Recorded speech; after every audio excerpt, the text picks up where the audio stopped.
Hi guys, welcome back to my channel, and thank you for sticking with me. I think this will be the fifth video that I will have uploaded to YouTube. As expected, my videos before this are getting very little to no views. I think it's because I don't really have a Facebook page or any kind of social media presence. I'm just sort of uploading videos to my YouTube channel without really advertising it in any way. So I suppose it's going to be very difficult for people to find me, and if they do find me, to actually enjoy my content. I'm hoping to appeal to people as best I can, but I'm going to stick with it. I mean, it's very early days. I've only been doing this for just over a week. And I just enjoy doing it, to be honest. I'm getting quite used to talking to my phone. As I said, if you are watching this, if you watch my introductory video, I think I mentioned that one of the reasons that I wanted to start a YouTube channel was because I've always loved movies and I've enjoyed talking about movies. And I have a few close friends that enjoy movies, but I don't really see them too often, unfortunately. And I don't have that many people in my life to enjoy talking about movies with, really. I mean, my partner, she likes movies, but unlike me, she will watch a movie once and then move on. And I've got movies that I've seen over 100 times easily. Quite a few movies that I've seen more than 100 times. So so I thought, well, if I have a YouTube channel, I can talk to you people out there as if you were here right in front of me. Obviously you can't speak back to me, but you can comment. Please leave a comment, and I can try and just outpour this emotion of film that I carry around inside me, and it's quite cathartic. It's nice.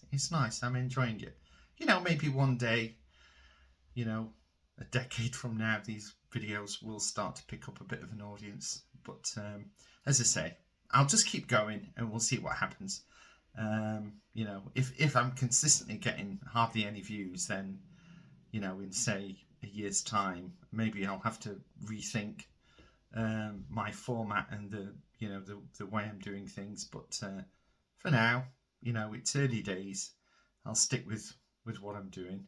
I'm slowly getting used to editing and introducing clips and things into my uploads. I'm aware of YouTube's copyright strikes and had to be very wary of not showing too much in terms of copyrighted content. So when you're talking about movies, it's quite hard to not show clips and things.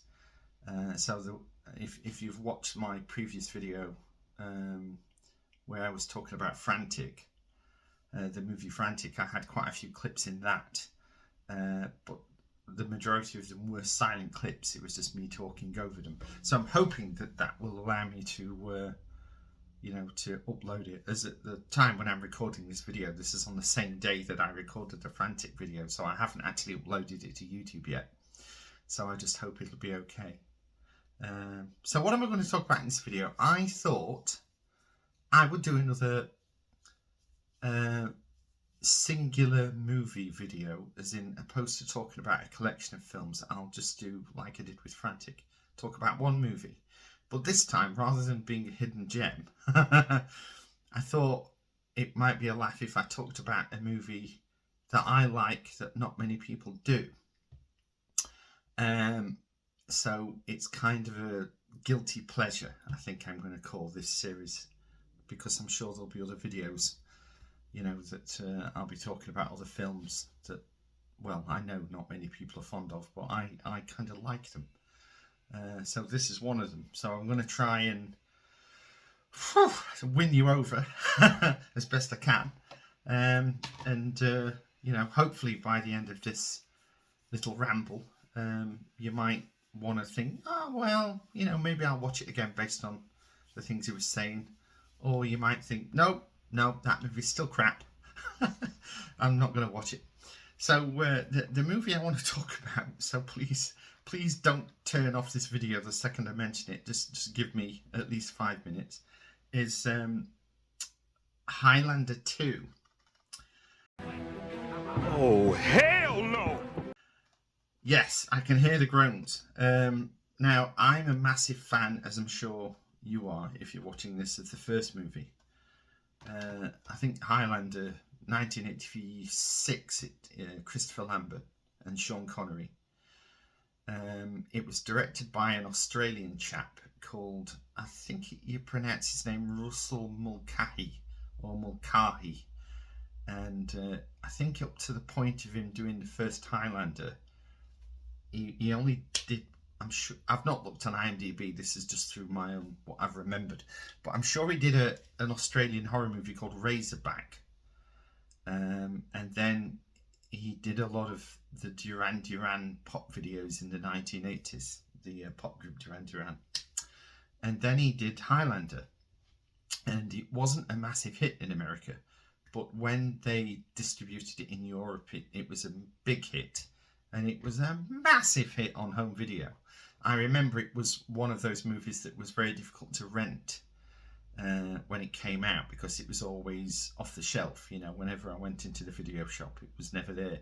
The other movie that always makes me think of that in terms of being a real hard VHS to find to rent was when Crocodile Dundee came out on video. So Highlander 2. Now, Highlander 2's got a bit of a history in terms of its production. The thing is that the first Highlander, for anybody that's seen it, it's about a group of immortals that have to battle each other with using swords. So it's, you know, they mainly have sword fights. And the idea is that the only way to kill another immortal is to chop the head off.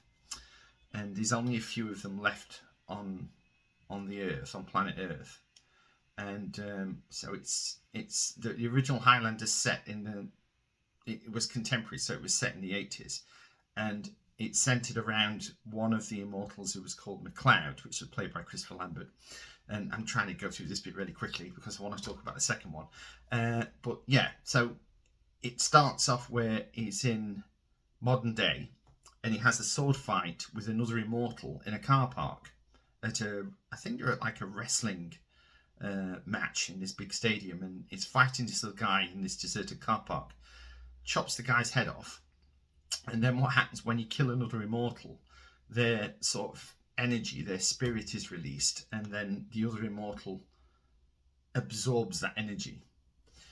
And so the idea is they keep battling one another, and then when there's only one of them left, they get what's called the true prize, which is they become mortal, so they can then grow old and die. And so there's a few other characters that crop up in it. There's the main baddie is called a Kurgan, and he's played by the actor Clancy Brown, and he's a nasty piece of work. And then Sean Connery turns up as like another immortal that tutors MacLeod in the ways of being an immortal and teaches him how to use a sword. So, Highlander is kind of a movie of two parts. It's set in the 80s, and then there are many flashbacks of mainly MacLeod living in Scotland, like in the old Braveheart era, Klansman. And it's there where he first meets Sean Connery, and Sean Connery's just absolutely brilliant in it. I think I read that he was paid $1 million for 1 week's work on that movie, and it's fair to say that he really does lift it whenever he's on screen. He's absolutely brilliant. But the thing is, with the first Highlander, it had a beginning, middle, and end, and it ended where, so spoilers. But it ended where MacLeod defeats the Kurgan, and he becomes the last immortal. So, he explains right at the very end that he is immortal and he will grow old.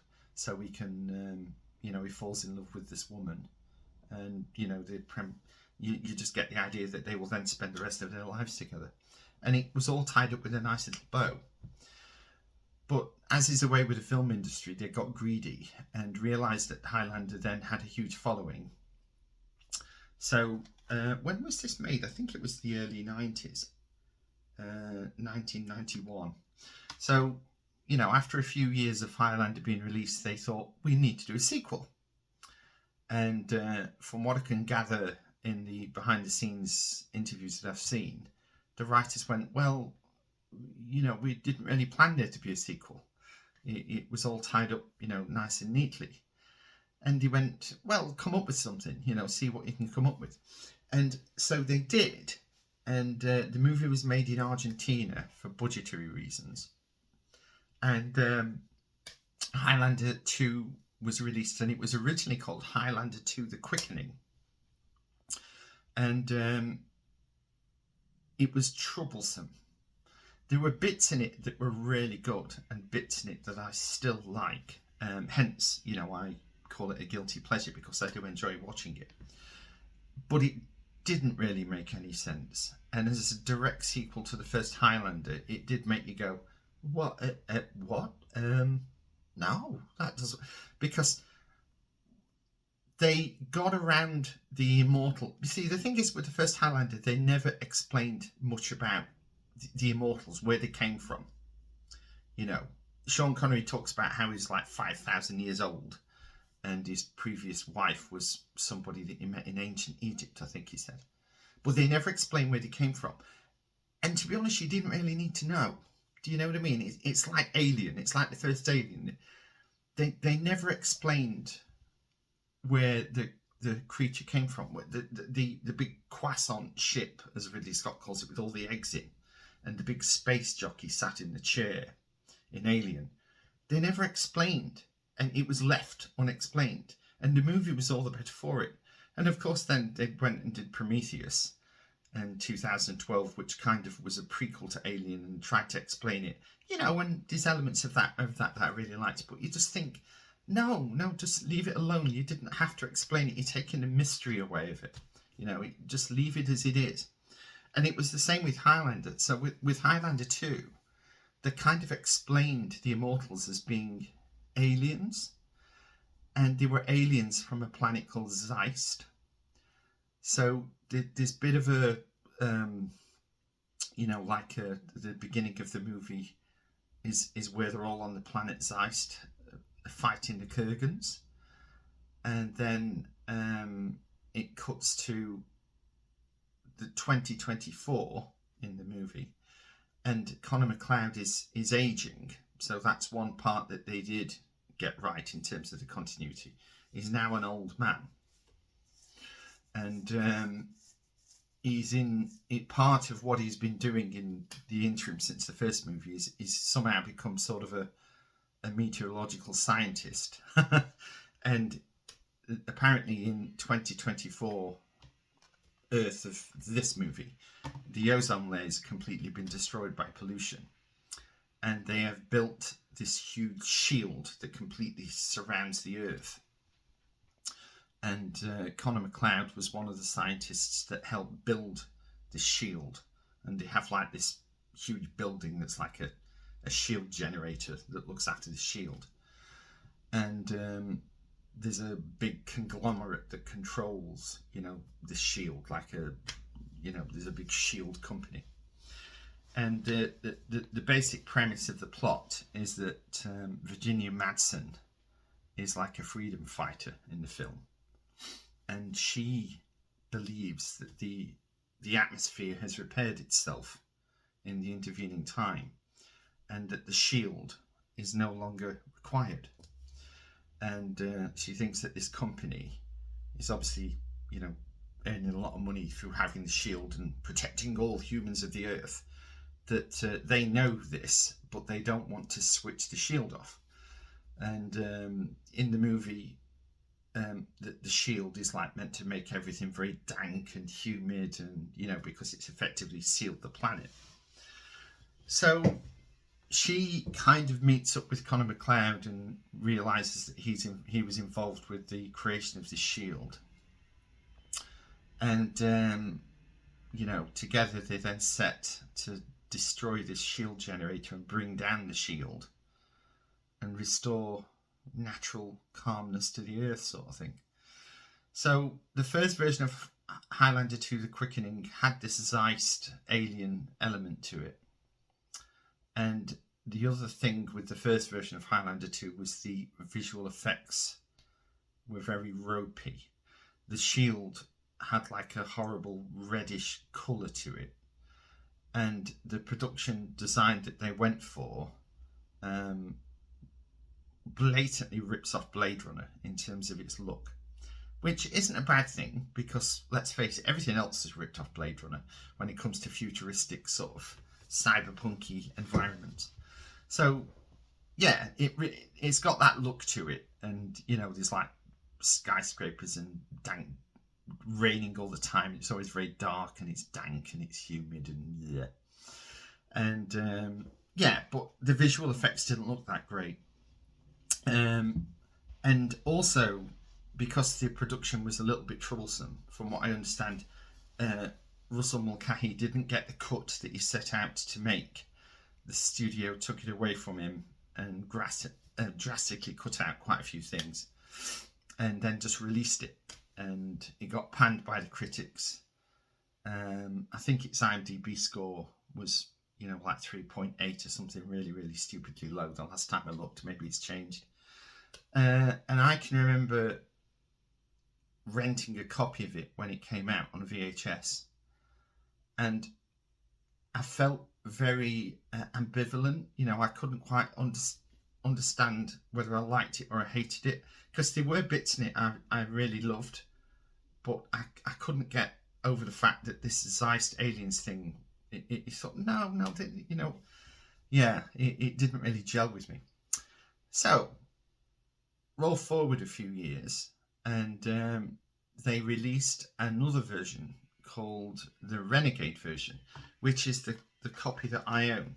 Now, this is another movie that you can't get in the United Kingdom, and you also can't get it on a region, because I was going to get it from America, but the disc at the time was region coded to region 1.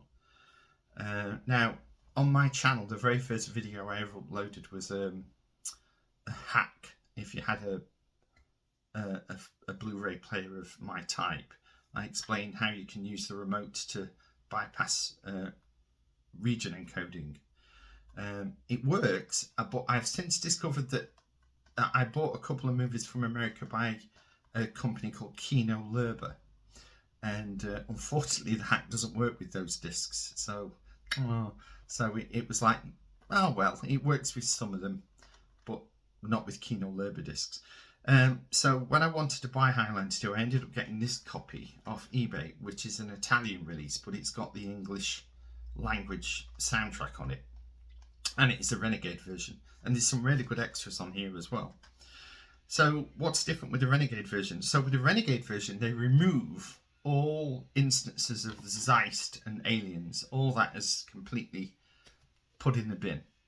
So instead, when they have clips of what was the planet Zeist, they just say, the past, and we just assume it's somewhere on the Earth a long, long time ago, which is a small change to make, but it just I was just glad that they got rid of the alien aspect of it, because, as I say, that never gelled with me. I didn't really like that very much. The other changes that they made, they added another action sequence. There's a sequence where Connor McLeod and Virginia Madsen are, I say her actress name, I can't remember the name of her character off the top of my head, but they are driving to the shield generator and they get attacked by Michael Ironside. Now, Michael Ironside is the main baddie in this movie. He is a Kurgan, like Clancy Brown was in the first one, and he's very good at it. Michael Ironside can always be relied upon. You've only got to watch him in Total Recall or Starship Troopers, You know, he's got that kind of cheeky evilness to him. And in this, you can just tell that he's just chewing up the scenery and he's just absolutely having the time of his life playing this character. But yeah, there's an action sequence where he fights Connor McLeod on the top of this Jeep as they're driving down this road. And it's kind of weird because I heard that they filmed this, you know, like a year and a half after they finished the movie. And Christopher Lambert has said in interviews that it was like going back and finishing an uneaten meal, is the way he described it. You know, he said it just left him, because it was kind of, well, I'm done with that movie now. And he had to go back and replay this character. Thankfully he did. And he filmed this new sequence. So that gives the film a bit more fizz towards the end, you know, puts a bit more action in there. And then the other change that they made, which was very welcome, was that they completely redid all the visual effects. So all the shield effects, which were so awful in the first movie, they redid them with CGI and changed the colour to a blue. Because the one thing that didn't really match up with the original visual effects was they had a red shield, but all of the production design and the buildings all had like a dark bluish tinge to it. And it was just this stark contrast between this red shield and the blue cityscape, and it just looked awful. But they redid it so the shield is now like a neon blue, and it you know, it just matches up better, and yeah, you know, it benefits from it. It was a good thing to change to make the movie a bit better. So yeah, so the Renegade version is definitely my favourite version of Highlander 2. Now, to anyone that's seen Highlander, that has read about Highlander 2 and thought, oh God, it's awful, I'm not going to watch it, I would say give it a try. But if you are, definitely watch the Renegade version. There are some scenes in it that are just absolutely brilliant, that are, you know, that in a way, the first time I saw a few of these scenes, it was almost jaw-dropping. I mean, the first big action sequence in the film, that when I first saw it, I did like think, wow, that was really well done, is when quite near the beginning of the movie, Connor McLeod is still an old man, and what is now the past rather than Zeist, the baddies send two like winged half man half bird creatures into the future to kill Connor McLeod. And they arrive on the planet, you know, they like get blasted through the shield, and they appear as like these winged, well, they look a bit like the wingmen from Flash Gordon, if anyone remembers that, with Brian Blessed. And so Connor McLeod has a fight with these two, and he kills both of them, and he absorbs their energy, as I say. So we're assumed, I don't think it's stated, but you know, we must assume that these two birdmen were immortals, and he absorbs their life energy. And in the act of absorbing this energy, it sets off like this huge explosion that occurs around him. Now, this happens in the first movie when he absorbs the energy of this guy that he kills in the car park, and it blows up a few cars that are around him. Obviously, this is a sequel. They have to do things bigger and better. And they have this huge series of explosions go off on all the buildings around him. And then while that's happening, there's a guy driving a petrol tanker down the road. And, you know, all the explosions sort of dazzle him. And he ends up losing control of this lorry that kind of jackknifes. And as Connor McLeod sat in the middle of the road, this petrol tanker just plows straight into him. So we then have this huge explosion, which I'm sure even by today's standards must be up there in terms of, you know, some of the biggest explosions ever put to film.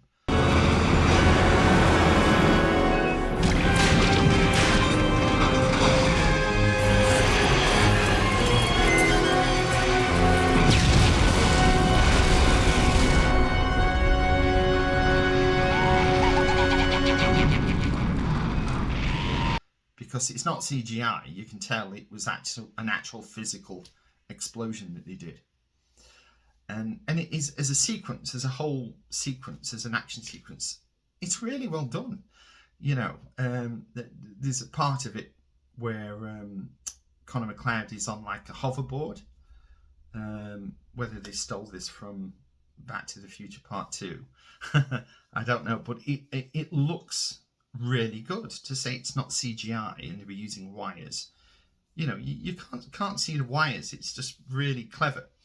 Yeah, so there's this huge explosion, and then from the flames, Connor McLeod appears as a young man. You know, he's back looking pretty much how he did in the first one. And there the movie picks up a bit more energy, because obviously nobody wants to watch a really old Connor McLeod hobbling around everywhere. And it's around that point in the movie that Sean Connery's character gets resurrected. Obviously he dies in the first movie. His character is decapitated.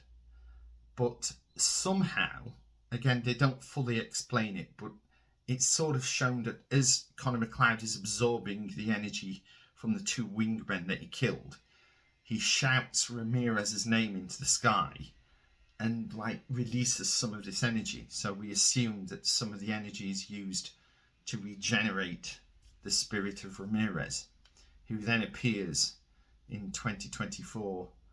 And you know, there's quite a funny sequence that he just randomly appears in one spot like the Terminator, and he just happens to appear on a stage where there's an amateur production company performing a scene from Hamlet.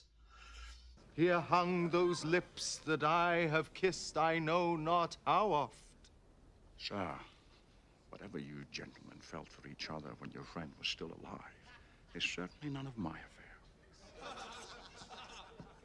What's your fucking game, shithead? So, you know, there's a few scenes with Sean Connery where he's readapting himself to the era that he's in, and he goes to a tailor, and you know, he gets fitted for a nice suit. You know, when he flies on an aeroplane, and you know, he's looking very uneasy. So it's just really nice to see Sean Connery back in the movie. And yeah, so the movie lifts up, you know, even more when he comes into it.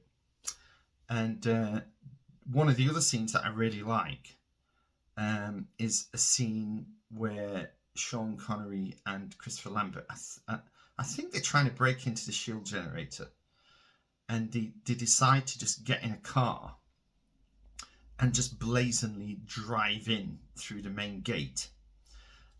So they just drive in this car, and they get fired at by like dozens of security guards. And back in the good old days of action movies, where, you know, one thing I really hate about modern action films is where they have digital gun squibs, you know, like, so when somebody gets shot, there's a spurt of blood, and you can just see that it's a digital, like an Adobe plugin thing that's been pasted on it, and it just looks so phony. You know, I much preferred the 80s action films where they were wearing like little explosive squibs under their clothes that would burst, and, you know, you can't beat that for realism. But in this sequence, they're in the car and they get completely peppered with bullets, you know, and the two of them are just sat there convulsing, and there's all these squibs going off, and, you know, they both turned into Swiss cheese. And it's a brilliant sequence.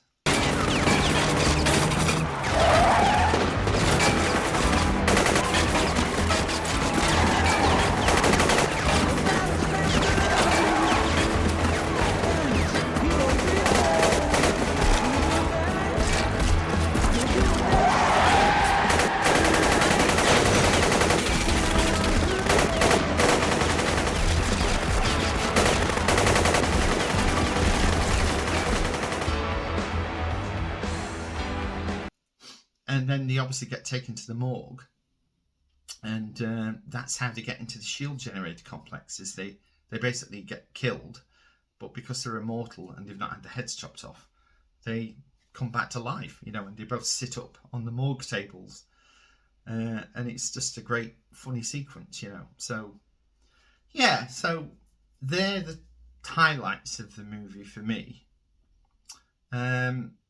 whether I've sold it to you, I don't know, but I would definitely say give it a go. You know, it has a lot of pluses. I think it is a nice looking movie. You know, there are many shots in this movie, and hopefully as I'm talking, I'm going to be putting on lots of clips to show this. You know, but some of the lighting in the movie is really nicely done. I'm very much visual when it comes to enjoying movies as well. You'll find I talk about cinematography a lot and lighting and mood because it's important. You know, after all, film is a visual medium, and yeah, I always enjoy that aspect of it. And I do think it's a really good looking film, and it's certainly made better by the fact that the visual effects are vastly improved over what they were. If I can find any clips of the old visual effects, I may put a few on there just as a comparison. But trust me, you're not missing anything. So yeah, I really like it, and I hope that I've kind of talked about it and shown you the right clips to encourage you to maybe revisit it. You know, if you have seen it, maybe you only watched the quickening version, which is awful, I admit.